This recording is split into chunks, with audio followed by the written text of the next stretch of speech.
What if the biggest lie about AI writing has nothing to do with whether artificial intelligence can write? Because it can. It can generate polished paragraphs in seconds. It can summarize research, organize arguments, imitate a tone. There's so many things that AI can do that is so impressive and seems so human-like. That part of the debate is over. The more important question is one we almost never ask, which is, what is writing actually for? So over the past year, I've had more conversations about artificial intelligence than I can count. Students are worried, faculty are worried, writers are worried, organizations are trying to create policies before they can completely understand what they're creating the policies for. And many times by the time they roll them out, they're already obsolete. And we know the tech is moving too fast. And people who agree on almost nothing else are arriving at the same question, which is, what is AI doing to writing? What is it doing to the educational process? I think really the first question is, what was writing really doing to us before AI arrived? If we think about that, that kind of brings it into a different frame. So I'm Cory Scott, and this is the Human AI Mindset. It's a conversation about how we can use these powerful tools and technologies without surrendering who we are as humans, our capabilities, our capacity. It gives the work we do meaning to us. And so that's kind of what I want to talk to you about today. So I feel like writing was never primarily about producing text. Long before writing produced a page, it produced the writer. For centuries, we answered the question of what writing was for without realizing we were answering it. We measured writing through visible effort. Who typed the words? How many hours did it take? How many drafts were produced? Did the person sit at a keyboard and personally type in every little thing? Did they construct every sentence? And somehow along the way, we began to assume the purpose of writing was to produce text. But that is like assuming the purpose of running is just to wear out shoes. The visible result is real, but it's not the deepest purpose. If the sole purpose of writing is to fill a page with coherent sentences, then artificial intelligence obviously changes the economics of the game. Machines already generate powerful paragraphs in seconds. They're becoming faster, more capable, and more fluent. So if the job is simply to fill the page, then the machine has an enormous advantage. If it does not ever get tired, experience writer's block, does not sit for 20 minutes staring at a wall because it can't find one honest word, many of you probably have been there. If writing is only about producing words, we may have already lost. Producing words was never the whole job.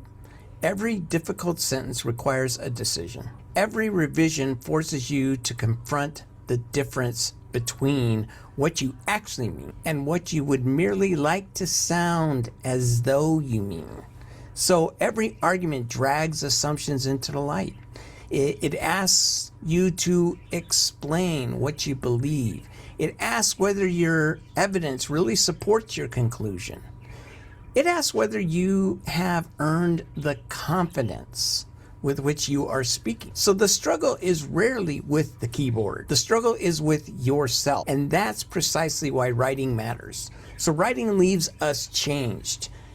The paper is evidence. The person is the outcome. Most of what matters in writing happens where nobody else can see it. The false starts, deleted paragraphs, I relate to that very much so. The uncomfortable realization that your original argument was wrong. We often describe those moments as inefficiency. We talk about them as though they're unfortunate obstacles standing between us and the final product. But they are not the overhead of writing. They are the writing.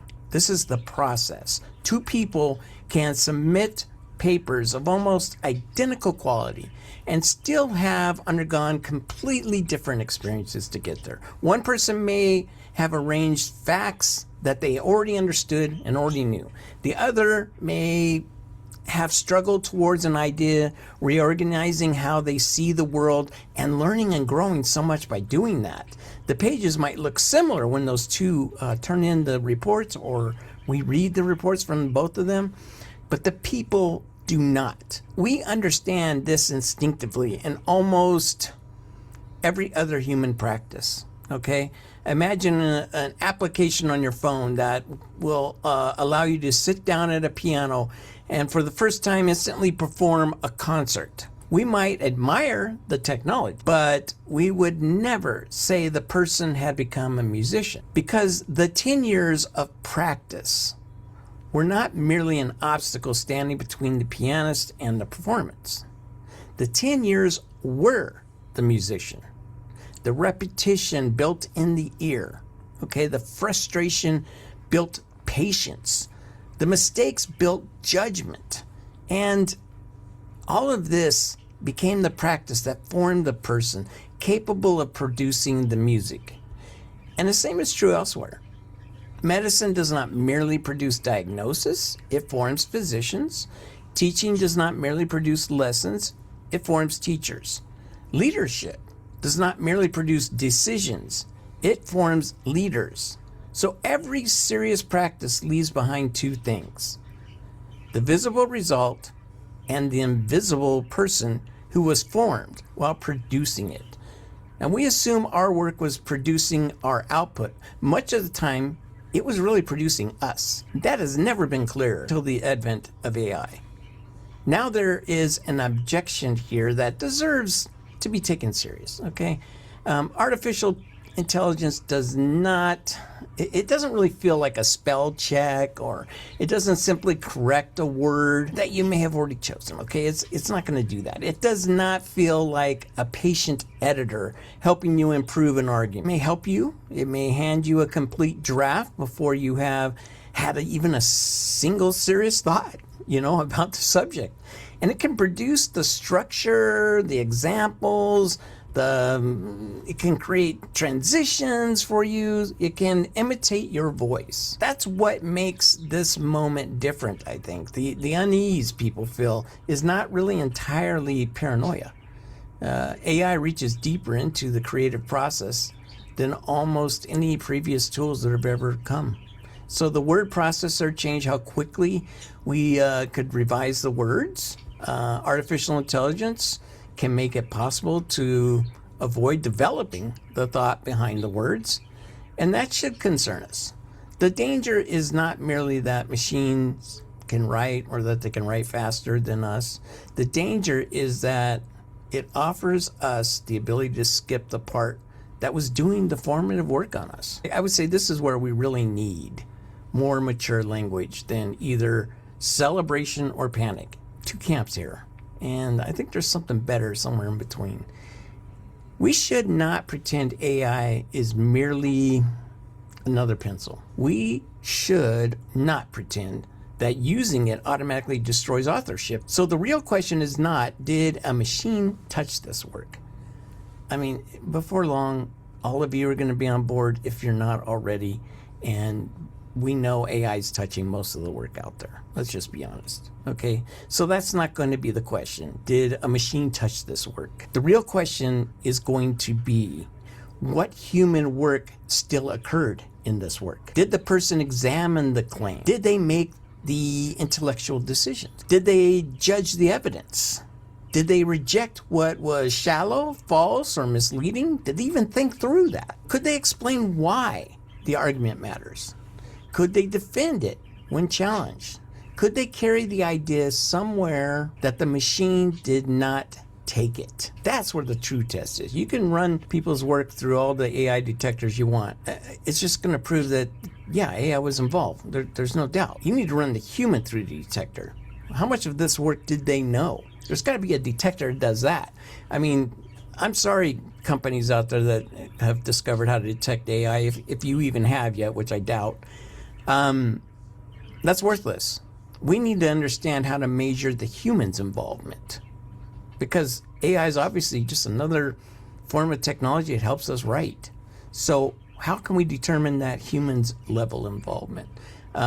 Technology can help determine how we compose, revise, or distribute language, obviously, but it cannot decide what is true. It can't decide what is worth saying. It cannot accept moral responsibility for what has been said. And it cannot determine who we become while saying it. Those remain human responsibility. This connects directly to one of the 3 human laws, which you're probably not familiar with, but it's part of my research and writing. And it's really kind of at the center of the human AI mindset. The law is what you practice strengthens, what you bypass weakens. And that doesn't mean that we must perform every task manually, obviously. It means we need to know which human capacity a task was developing before we automate it. Because if we automate those away, we're going to lose them, right?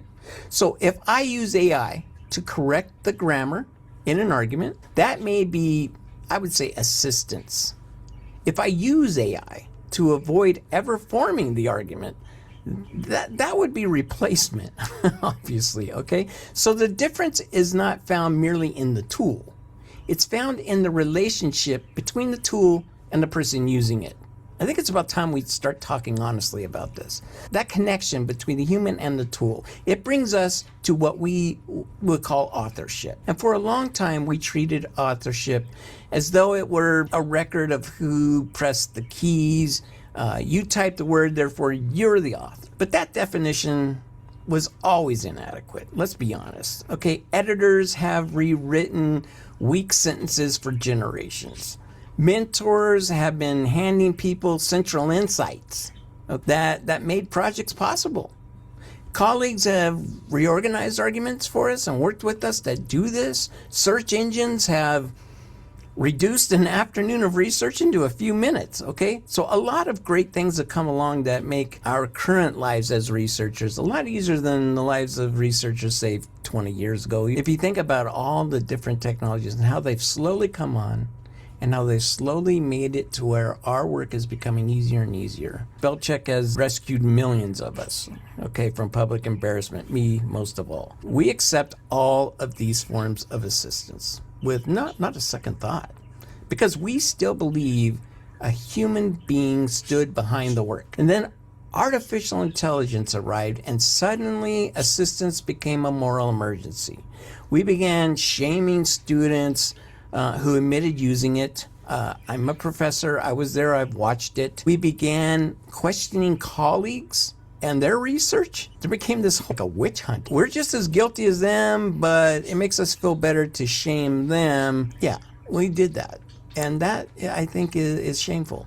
And I think it's time to walk away from that. We demanded disclosure that we would never require of a strong editor, a trusted mentor, or a thoughtful research assistant. Disclosure can be important.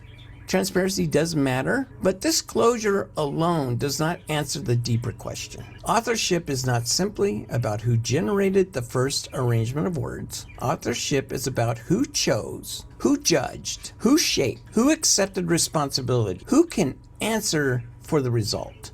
Why is this an issue? You know, if I describe artificial intelligence as a writing instrument rather than a writer, why does that upset some people? It can generate language, yes, but authorship requires agency and accountability. An instrument can contribute to the work. A camera contributes to photography. A piano contributes to a masterpiece. A professor can contribute to a student's becoming. But capacity is not the same thing as authorship. The more capable our tools become, the more carefully we must define the work that remains ours. I also think some of our reaction to the AI writing has very little to do with the writing. Writing became an identity to us. Many of us spent years learning to think on the page. We earned degrees, we published articles, we became known as people who could explain difficult ideas clearly, and an identity built around what we could do. And then when that identity is built around what you can do, it becomes fragile. All right. The moment something else appears capable of doing that part of our work, we get nervous, we get scared, and we get stupid. Let's face it. And AI did not merely introduce a new tool. It touched something personal. It forced people to confront questions they may not have ever wanted to ask. If a machine can produce the thing that made me feel exceptional, what makes me exceptional now? And that's a hard question to face. And it's not that I don't sympathize with it. It's just that I feel like it's time to move on. So if polished language becomes inexpensive, what remains valuable here? If a task that once earned admiration and made us feel good about ourselves can now be performed in seconds, where did my worth go? Those are not technical questions, people. All right, they are questions of identity. And that, I think, is where the big issue really lies. And because they're uncomfortable, we often disguise them really as arguments about software. It's easier to debate citation policies than to admit fear. It's easier to call a tool immoral than to ask why it threatened our self-image so quickly. But every serious technology has done something like this. If you think back, the printing press it didn't simply produce more books, it changed who could claim authority. I mean, it really rivaled. And the telescope did not simply reveal distant objects. It challenged humanity's understanding of its place in the universe. Photography did not simply capture images. It forced painters to reconsider what painting was for. The calculator did not eliminate mathematics. It changed which mathematical abilities mattered most. Artificial intelligence is our turn. This is our generation's turn. It's forcing us to ask whether our dignity was ever stored in the tasks we happen to perform well. And the answer must be no, even though we want it to be yes. Human worth cannot depend upon remaining permanently better than every tool we created. That is a contest humanity eventually loses every time. Our value must lie deeper in judgment, responsibility, imagination, wisdom, relationships, meaning, and our ability to become more fully human through the ways we choose to live and work. What should we do with this? I think we begin by changing the question. Instead of asking only, was AI used, we should also ask, what human capacity was this work supposed to develop? That's important. And then, before beginning a task, identify the part of the work you still need to practice. Perhaps you need to practice forming an argument. Maybe you need to wrestle with the evidence. Maybe you need to learn how to organize the complex information. Whatever it is, AI is going to point it out to you. And it's going to let you know, okay, it did this so well and I don't. How can I improve at this? Perhaps you already understand the idea, and what you need is help improving clarity. Those are different situations, and they should lead to different uses of AI. A student who cannot explain an argument they submitted or something that they came up with has not solved the problem because the document was done and written, polished, looks really good. A student who can defend the argument, they have done the work. They can extend it, challenge it, apply it, had maybe a significant impact on their intellectual ability. And that's really where AI can challenge us and push us. So intelligent tools may have assisted with part of the processes. And this is why detecting AI or AI generated language or whatever is out there, that's never going to be enough. Being able to detect if AI is involved, I don't even know what that's for anymore from currently how I see the argument. A borrowed page is increasingly easy to create, let's face it, and increasingly difficult to identify with certainty. I mean, you can't find one of these companies out there that can actually say 100% that they are accurate. And it's surprising how many people's professions and lives have been destroyed because a machine that never claimed to be accurate gave them a bad or a negative result. If the machine itself was trained to identify generated text based on academics who write that way, which is what I found a lot of them are trained on, which is ironic because that means every academic is going to look like AI, which to me is just silly. Ask the person to defend their claim. You know, this is the test. This is teaching. This is not anything different. If you've got an issue with the person's writing, ask them to defend their claims or to explain to you what they wrote or what's on the page. Whatever it is, that's the only detector you need. Because if the person knows what they're writing, they're going to know how to explain it to you. If the person's dyslexic or, God forbid, had strokes, like somebody I know, they may not be able to articulate on the page, but they can fully understand it. So different limitations we have now been, the playing field has now been leveled to where people with disabilities can also demonstrate how they think, how they feel at the same level as other people who used to only have access to explain or express themselves because they had the mental capacity to do the basics, you know. And if you don't have the capacity to do the basics because of injury or whatnot, but you still have higher functioning mind, why are you discharged because you can't do the basics to get that expression out? Why is it wrong for you to use a tool that can help you get there? These are questions I think we should be wrestling with before we go off on these witch hunts. Insight that was never earned, if the person doesn't have it within them, then it's obviously going to collapse. And that's the true test for me. Judgment reveals itself in real time. There is an irony here, though. Artificial intelligence may ultimately make authentic human authorship easier to recognize, you know, and eventually, and I already see it happening for me as a professor, when everyone can generate polished language. I mean, every paper coming past my desk is perfect now. So when that can happen, it no longer is impressive anymore. What begins to matter to me is the quality of the mind behind it. That's what I'm wondering about now. So insight over fluency, judgment over grammar, wisdom over word choice. It's amazing that we had to have something like AI come along to get us recalibrated back to what really matters. But we still have so many people just stuck on the words and the writing, and rather than the character and the intellect behind the person who does it. None of this can substitute the slow formation of a human being who has something worth saying.